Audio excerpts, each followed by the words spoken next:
Speaker. I called Mika Waitiri. Talofa, Mr Speaker, talofa I ngā mema o te whare nei. Mr Speaker, it gives me pleasure to take a short call on the Health Protection Amendment Bill, and listening to all the contributions tonight, Mr Speaker, can I also acknowledge obviously the collegial way in which the Select Committee worked. But in listening attentively to the contribution tonight, Mr Speaker, I do want to raise a couple of facts that has come to my attention in relation to the contributions made tonight. 325 New Zealanders die every year from melanoma. Sunbed use increases the risk of melanoma by 75%. The Consumer New Zealand survey found that 40% of sunbed operators failed to implement basic safety checks. And I understand the majority of submitters at Select Committee believe that banning sunbeds would result in a decline of skin cancers.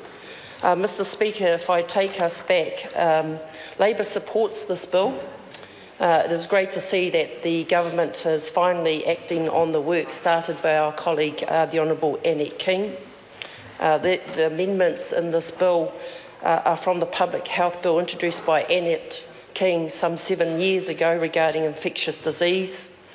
And it stemmed from the concern that the current legislation does not fully support public health practice as being articulated by staff in health agencies over a sustained period of time. Mr Speaker, the bill gives effect to the government's decision on October 2013 to improve the range of measures available to protect the public from the harm associated with some infectious diseases and with artificial UV tanning.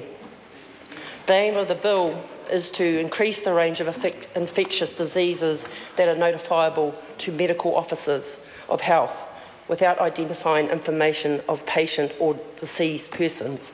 This will include HIV infection, gonorrhea infection, and acquired immunodeficiency syndrome, AIDS, and syphilis. It also aims to improve and manage people or persons with infectious diseases by providing new management options, including directions issued by a medical officer of health court orders, urgent health risk orders and interventions. It also aims to strengthen legislative provisions for contact tracing of people who may have an infectious disease or may have been exposed to one. And it also aims to introduce a ban on the provision of commercial artificial UV tanning services to people under 18 years old. Mr Speaker, tonight we've heard that the tension in the Select Committee, particularly with the opposition members, has been around the full banning of commercial UV operations, i.e. tanning beds.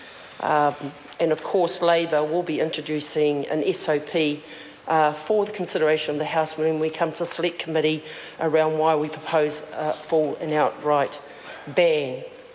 Mr Speaker, in terms of the Select Committee, like previous speakers, I too want to acknowledge the way in which they've operated and come to the House.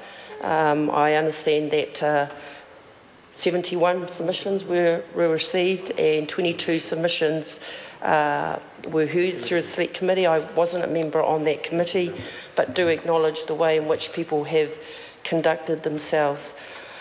I understand too, Mr Speaker, that scientific data was presented to the committee that indicated, coming back to the contentious issues of banning sunbeds, is that scientific data indicated that sunbeds emit a higher concentration of UV radiation than the sun.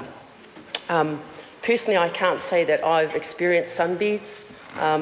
Probably very few in my family I can actually tap on. Not you, Mr Chris Farfoy. But it is a serious nature, Mr Speaker, around the impacts of UV sunbeds. And so, all jest aside, It is important that we do acknowledge those that lose their lives, and like the previous speaker, Jackie Dean, mentioned, I do have to differ with her in terms of the statement around taking a mullet to a walnut. I'd hate to be the one that stood in front of the families of the 325 people that do lose their lives through these beds.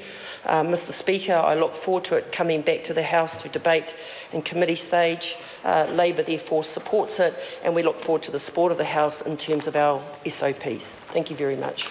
Mr. Speaker.